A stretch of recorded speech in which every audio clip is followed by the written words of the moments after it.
Surfing against the armor is hard. Going this way is hard. Going that way. Hey guys, yesterday when I went on a surf ski with my wife and I saw a couple of big club canoes doing a 3.5 hour meat grinder. Now, no doubt they're trying to, it's the master's cruise too, yeah? And they tend to use noodles, you know, put not one noodle, 2 noodles to really put drag on a boat. So let's talk about the whole concept of paddling. In all forms of paddling, what we're trying to do is basically, I mean, the reason why you buy different boats and different boat designs is you're trying to get the best shape hull to flow through the water based on your paddling input. Agree? So if you're trying to learn to go faster, right? This is what I mean by passive resistance. Pretend this is a noodle and I tie it to the bottom of this boat. I wrap this thing around the bottom of this hull and it drags, it flutters. So what have you done? You've basically changed the shape of your hull by well, the noodle's about this fat, so you change the shape of your hull, have a bump in it, you know, by about 6 inches.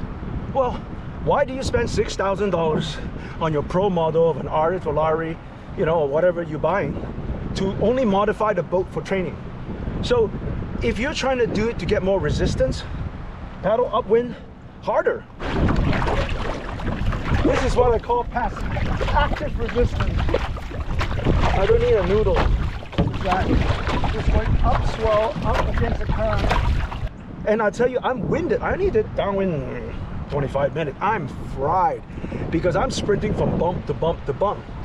So strength comes from sprint training, right? But dynamic sprint training. You want to load up? Get a deeper blade with more catch. Don't put a noodle on it. You're teaching yourself to go, you know, slower. So don't even buy a good boat. Just go and do that on a plastic kayak. You get lots of resistance. Doesn't mean it teaches you to feel the water and how to feel how that hull interacts with the water, any kind of water. So don't negate your investment by putting a noodle on it and changing the shape of your hull. That makes no sense. I know it's trendy. The Tahitians put noodles in, but you know, they want you to see what they want you to see, right? I guarantee you, those guys, mid-20s, super fit, they can put a bucket and they drag it and they still do well. Why? They don't change the shape of the hull.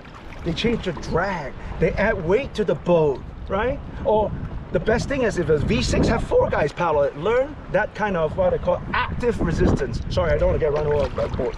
But understand why you do it. Don't just blindly follow what you saw on YouTube, right? With no understanding why you're doing it. So I see a lot of people doing what I call meat grinder workouts, what I call the wear and tear workout. Now, if you're young, okay, you can afford it. But if you're 50s, 40s, and 60s, dude, we already got enough wear and tear. You don't need to add to it. I'm speaking from experience. I'll be 60 next year. I don't want any more wear and tear. So think before you do, right? Don't be a fashion victim. I see all these things going on, just blows my mind what people do. Take care. Bye.